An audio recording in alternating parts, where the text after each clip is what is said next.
అందరికీ నమస్కారం. నా పేరు తోషిని. నేను జిల్లా పరిషత్ ఉన్నత పాఠశాల నడుపూరులో 6వ తరగతి చదువుతున్నాను. ఇక్కడున్న ప్రజలందరికీ నేను ఈ రోజు పోషిస్తున్న పాత్ర ఏమిటో తెలుసా? రుద్రమ్మదేవి.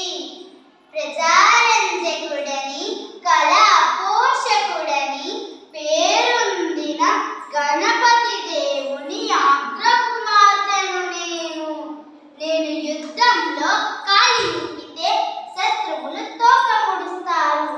నా వీర గర్జన వింటే వారిపై ప్రాణాలు పైనే పోతాయి.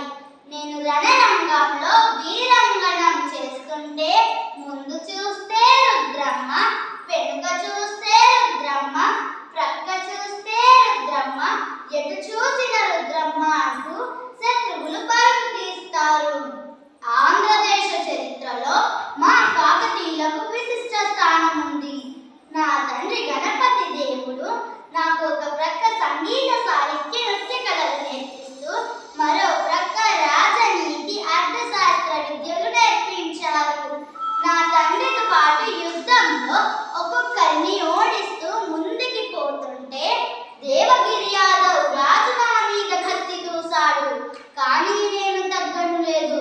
పురుష దేశంలో విజృంభించి విజయం సాధించాను. ఆంధ్రదేశ చరిత్రలో నా పరిపాలన ఒక స్వర్ణయుగంగా భావించారు. గ్రామీణ ప్రాంతాల పట్ల, రైతుల పట్ల, స్త్రీల పట్ల ప్రత్యేక శ్రద్ధతో అభివృద్ధి పనులు నిర్వహించాను. కాలువలు తవ్వించాను, గోపురాలు కట్టించాను, స్త్రీ విద్యకు బాటలు వేశాను. ప్రజలకు నచ్చే విధంగా, అందరూ మెచ్చే విధంగా దేశ శౌర్య సాహసాలకు ప్రతీకగా ఆంధ్రదేశ చరిత్రలో ఒక వేగు చుక్కలా నిలిచాను. రుద్రమ్మదేవిని నేను, రాణి రుద్రమ్మదేవిని.